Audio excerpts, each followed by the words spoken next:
Join me as I take on the challenge of making the most delicious spaghetti sauce from scratch that's safe for canning. Let's go. Step one, of course, is to peel the skins off the tomatoes.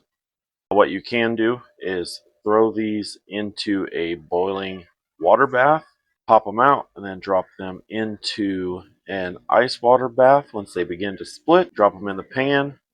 What we're doing is we froze these because we were getting small batches, and then all of a sudden we got big batches. So we were freezing these, and then the skins peel right off of there, no problem. Another method you can do is actually take all your tomatoes, put them on the smoker, and let them start to blister. The skin will start pulling off of them. That's another great way to do it.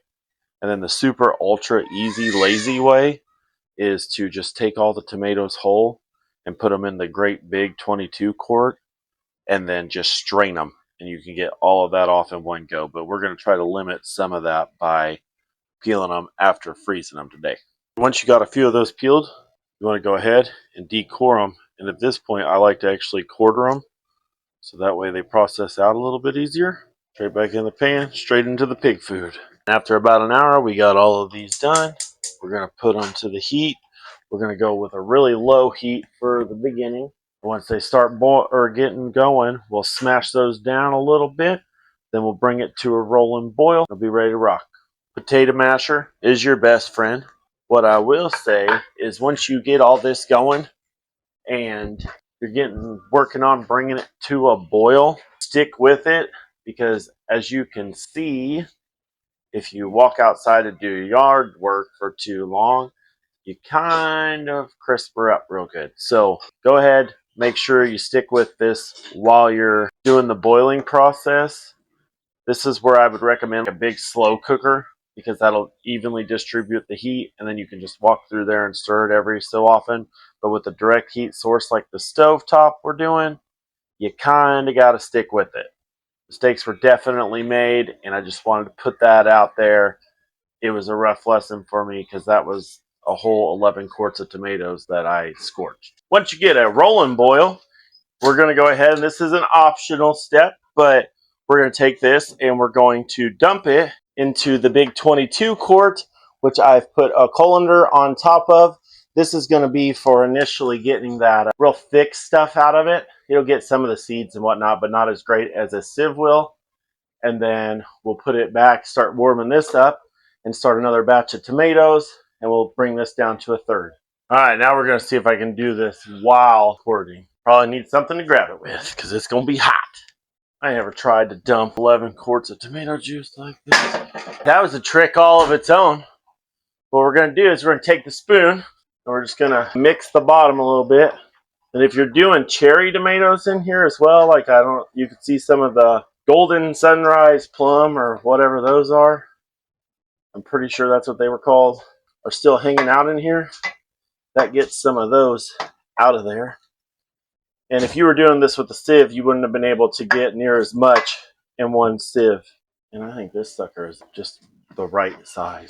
That would have been a disaster. While we let that drip for a minute, we're going to go ahead and start another 11 quarts of tomatoes. Time for the second strain. So we got the big pot to a boil again, just like the other one. We're going to run it through the sifter. Sieve is what they call it. This is a lot better after already have done it and run a couple of times. We're going to let most of that moisture liquid go through it.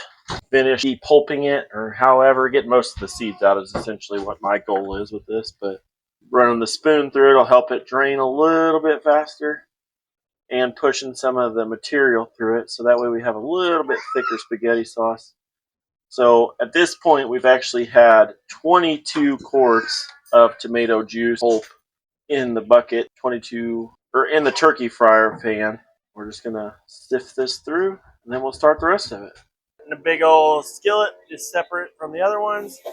Go ahead, start your beef. I am actually using 3 pounds of deer, but hey, after you got the hamburger browned up, got the grease drained, go in with 1 cup of onion, no more, but you can always do less. 1 cup of bell pepper or celery, or do half and half, up to you, but no more. 1 cup of mushrooms. They are optional, but do not do more than 1. What the hack you seen on the internet that you use religiously now? The one time I videoed it, it didn't work. Oh, I lied. It did work. 5 cloves of garlic in, and bring that all. We're going to go ahead and saute all of this until it's nice and tender. In our big saucepan, because that's just how we roll, we're going to do 2 tablespoons of salt, or to taste. 2 seems to be okay. Give that a quick power stir. 2 teaspoons, or 4 half teaspoons in my case, of black pepper, or to taste, whatever you want to do. Half cup of fresh oregano. If you're going to use the dried oregano, go ahead and use 1 tablespoon. Then 1 cup of fresh parsley, or 1/4 cup of dried parsley. Let that all simmer for a little bit. Then we're going to go in with our bell pepper, garlic, and onion. After I saute vegetables. And 1/4 cup of brown sugar. That's been just getting more tender for a while now. Do it. All right, then 1/4 cup of brown sugar. Mix that in. We're going to let this boil until it reduces by 1/3, but we did most of that during the process of the tomatoes. So we're just going to let this hang out, bring it to a rolling boil real fast.